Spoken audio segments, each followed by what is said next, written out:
Assalamualaikum dan salam sejahtera. Hari ni saya just nak share lah kita punya aktiviti untuk tukar SSD pada laptop ni. Ok, so nak tahu ada sesetengah orang yang bertanya, adakah ke semua laptop kalau kita tukar SSD dia akan jadi laju gila kau-kau kan? Sebenarnya tak.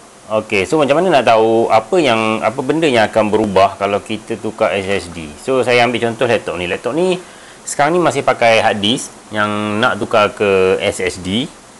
Ok, ni laptop pakai i5, tak pasti gen berapa sebab dia punya tulisan dah hilang dah pun. Ok, kita login kejap. So dalam video ni memang takkan ada comparison lah speed antara SSD, HDD macam tu. Cuma just nak tunjuk apa yang korang perlu tengok untuk upgrade korang punya storage, untuk bagi korang rasa yang oh ni laptop korang ni sesuai lah nak upgrade korang punya hard disk kan. Ok, so first kali korang right click dekat taskbar bawah ni, tengok dekat task manager ni. So dia akan keluar task manager ni yang mana akan ada proses. Bagi korang yang first time buka benda ni, dia selalunya akan jadi yang kecil macam ni je. So korang just tekan more details, klik pada performance dan nanti ada keluar beberapa data lah kat sini macam ni, CPU, memory dengan disk. Ok, so untuk kalau korang tengok kat sini, dia punya disk dia memang 99 tadi, 100%, lepas tu macam tu lah, mana average memang boleh kata 60 ke atas kot. Ok, so ada 3 elemen dalam ni, dalam CPU, iaitu processor, memory iaitu RAM dan juga disk. Disk ni storage lah, tak kisah sama ada SSD ataupun hard disk. Cuma dalam laptop ni sekarang kita masih pakai hard disk. Jadi kalau korang tukar SSD, bahagian ni sahaja yang akan tukar. Faham tak? Ok, maksudnya kat sini contoh sekarang kalau dia punya disk, korang tengok korang punya laptop asyik 100% je, sentiasa konsisten 100%. Itu bermakna kemampuan korang punya laptop untuk proses data keluar masuk daripada storage dia terhad lah. Data lama masih lagi dalam proses, yang dia tak habis lagi proses, dan data baru masuk pula lagi. Sebab apa dia tak habis proses data lama? Sebab dia slow lah. Tengok ni, write speed dia, read speed dia, banyak ni je. Jadi bila mana umpama korang buat kerja slow, tapi kerja korang bertimbun, nak kena siapkan. So korang punya disk akan maintain 100% lah kalau macam tu. Itu bila dah macam tu, baru korang rasa sesuai lah korang untuk pakai SSD. Tapi kalau korang punya dekat sini, CPU ni sentiasa 100%. Yang ni i5 second generation, nombor dia start daripada 2. Ok, so kalau prosesor korang ni asyik 100% manjang. Selalunya kalau korang pakai laptop yang memang dah lama, yang lama sangat, macam pakai netbook Intel Atom, Intel Celeron yang dah lama sangat, Intel Pentium pun kan. Ok, so kalau korang tengok sepanjang korang tak buat apa-apa, sepanjang korang on laptop korang, sentiasa sini 100% ni CPU. Dan kalau macam tu tak perlu tukar SSD. Sebab kalau korang tukar SSD, sini sahaja akan efek. Memang untuk proses read dengan write data tu laju, tapi untuk proses overall dia akan slow, akan cap dekat sini, dah terbatas dengan kemampuan prosesor dia. Maknanya prosesor dia dah tak boleh nak handle dah. Kalau korang tukar SSD tu boleh, tak ada masalah nak pasang, tapi membazir duit. Sebab laptop korang tak laju mana pun. Okay? Dan kalau memori ni yang penuh, ini RAM lah, korang just tambah je lah RAM. Kalau sekarang ni 1.9 ni available 1.9, maknanya RAM dia lebih kurang 2GB. Ni dia tulis 4GB, 3.9 ni lebih kurang 4GB lah ni, memang 4GB pun. So available 1.9. Sebab apa? Sebab sistem dah pakai, dah reserve untuk sistem yang lain. So yang boleh pakai hanya 1.9. Jadi belum apa-apa lagi, dia dah 50% lah lebih kurang. Okay, so kalau macam ni, kau nak lagi power lagi memori ni, tambahlah RAM. Sama ada, tengoklah pada kesesuaian kau punya laptop, 4GB ke 8GB ke. Ok, so dalam video ni kita dah tengok memang ok lah, sesuai lah untuk kita tukar SSD. Sebab apa? Sebab prosesor dia dah ok SSD. Jadi sebab kita dah tahu boleh tukar SSD, jomlah kita proceed untuk tukar SSD dengan cara first kali kita tutuplah kita punya laptop ni.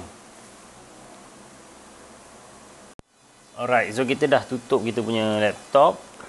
Jadi sekarang ni tinggal untuk kita operate lah laptop ni. Kita buka dia punya bahagian storage, yang mana kalau kita tengok sesetengah laptop dia hanya perlu ada ruang khas macam ni.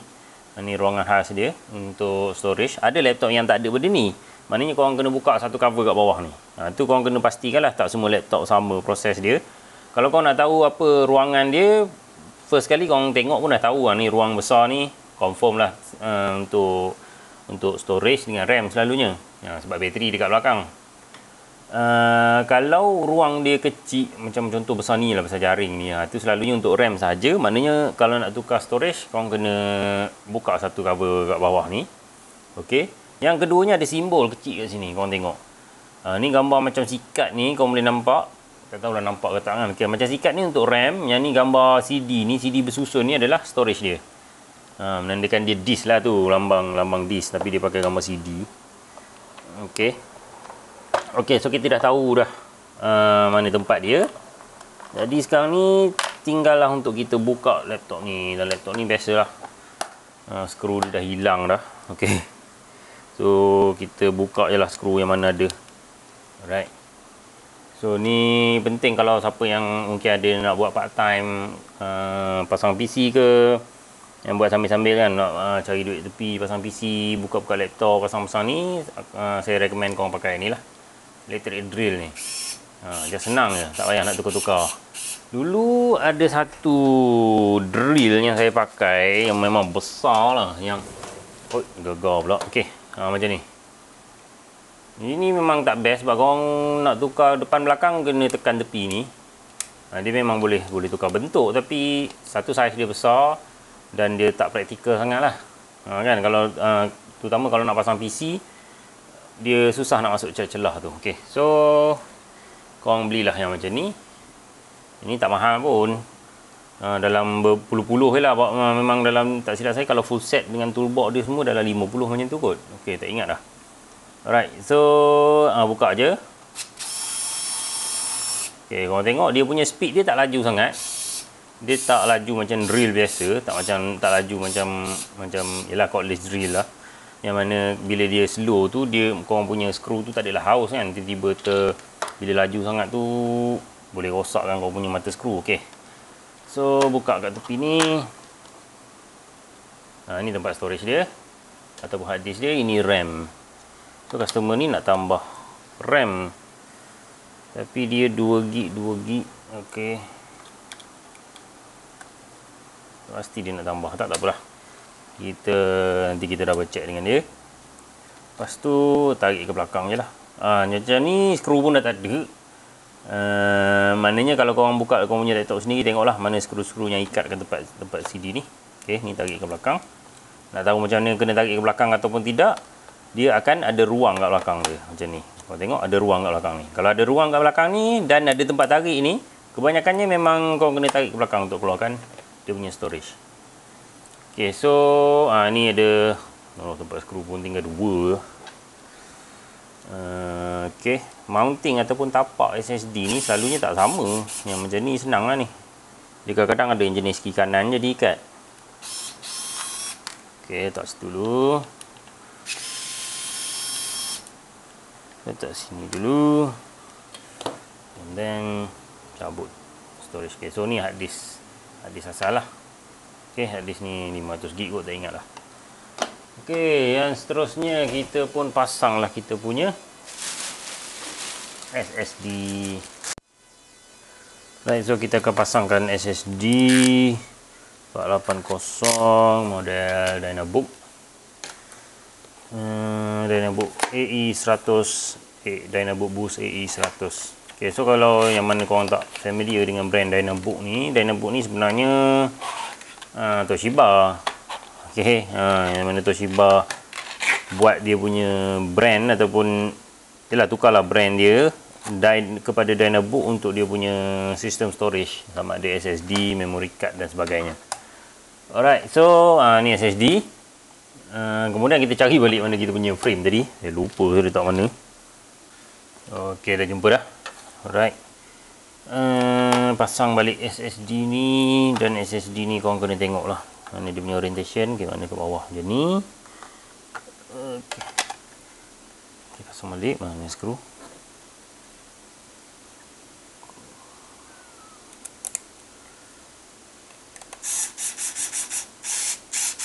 Okey. So senang je kalau ada benda screwdriver elektrik ni. Oh, silap-silap. Okay, rupanya skru ni bukannya tak cukup, tapi memang macam tu sebab dia ada sign ni ha. Tanda menandakan ni tempat skru lah. Ini pun boleh je nak skru sebab memang tempat skru pun. Tapi sajalah kot nanti owner nampak pelik pula kan, dekat tempat skru tak ada skru. So kita pasang kat sini. Dan lagi satu mungkin sebab skru ni boleh adjust sikit depan belakang dia ni. Adjust sikit depan belakang bagi supaya tempat soket ni tak termasuk ke dalam kot. Okey, so kita ketatkan balik. Letakkan yang ni dan kita sambung sini. Okey. So situ saya ada satu skru ekstra ni tapi tak tahu masuk ke tak. Takut besar sangat. Oh, tak sesuai. Skru ni besar sangat. So tak boleh nak pasang. Jadi kita biar macam ni tapi takut tercabut ni. Kita cabut pula ke belakang. So kita pun sendal lah dengan kertas. So step yang sendal ni korang tak payah buat, tak apa. Ini sebab laptop ni tak ada skru. Okey, korang jangan pula laptop korang molek semua skru ada, tiba-tiba nak sendal-sendal pula belakang nanti pening pula orang yang buka nanti. Okey, boleh lah tu. Dan kemudian kita pun tutup lah.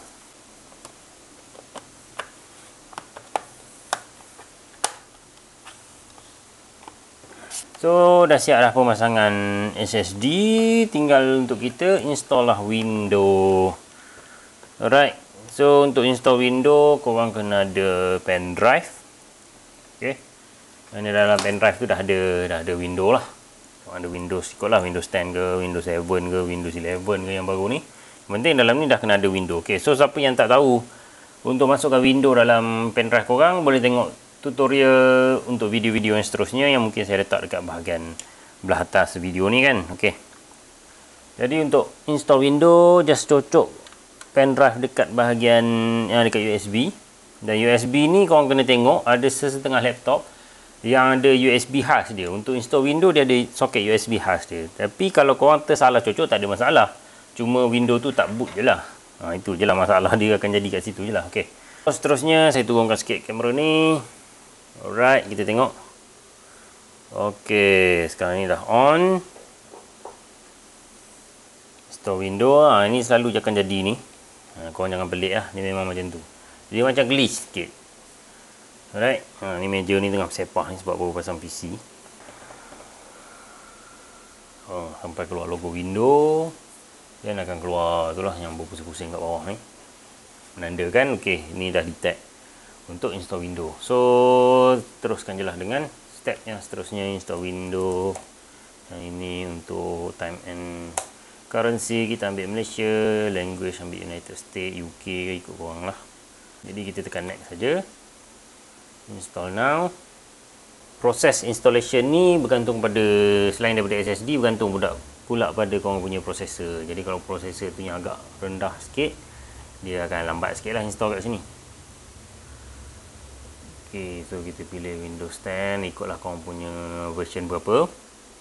Ada setengah keadaan yang mana dia tak suruh pilih pun Windows tadi tu, Windows Pro ke apa benda pun semua tak ada. Itu sebab dia dah detect korang punya license key melalui motherboard yang ada dekat dalam laptop ni lah. Laptop ke PC ke sama je. Kalau tak ada tu bermakna korang tak perlu nak activate lah. Dia akan pakai window yang dia akan pakai key yang dia detect dan terus activatekan window mengikut korang punya version lah. Kalau sebelum ni pakai Windows Home, dia akan ikut Home terus. Ok, tadi lupa nak tunjuk. Sini ambil custom. Ok, so kalau ada dua storage akan ada dua kat sini. Pilihlah mana satu korang punya SSD. Kalau ada dua storage yang lebih yang sama saiz, nasib lah korang. Ok, next. Dah pilih. Tekan next dan dia akan install. Step kat sini memang lama sikit. Sebab dia nak install window, keseluruhan sistem window tu pada korang punya storage. Jadi kita skip saja sampai dah siap kita punya proses ni. Alright, ni dah settle. Yang ini korang klik restart now terus pun boleh. Tak payah nak tunggu dia restart. Boleh cepatkan masa sikit lah. Alright, lepas korang restart dia akan keluar macam ni. Getting device ready. Berapa persen. Yang ni pun gantung pada korang punya kelajuan PC lah. Kelajuan laptop ada yang kejap, ada yang lama. Right, so kita skip lagi ke depan. Ok, korang akan bila dah habis getting ready, dia akan keluar kat sini. Yang ini just set region je lah, Malaysia. Lepas tu ni keyboard, enter. Ni pun skip je. Lepas tu wifi tak payah connect lagi pun tak apa. I don't have internet. Sebab kalau korang connect wifi ni, dia akan bila dia nak boot sepenuhnya nanti, dia akan getting ready lagi lah untuk install driver-driver yang bersesuaian dan semua tu makan masa.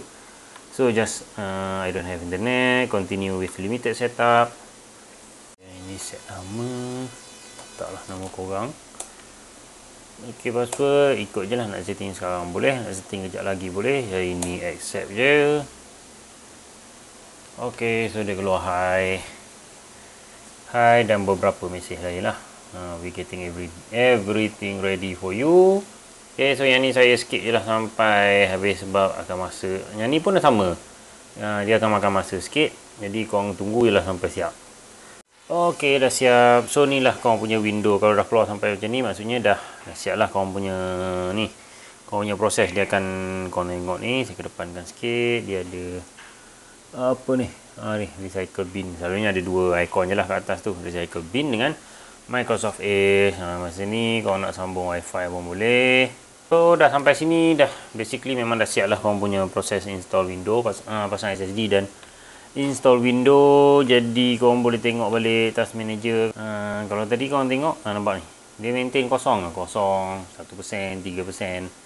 Mana rendah lah daripada tadi. Kalau tadi kosong, lepas tu 40%, lepas tu 60%. Macam ni dia kosong 1, 2 macam tu lah.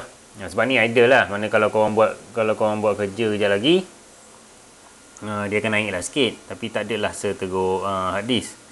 Alright, so untuk CPU memang first time boot akan banyak sikit sebab ok, korang tengok ni siapa yang pakai CPU banyak ni. Ni sebab tengah setup.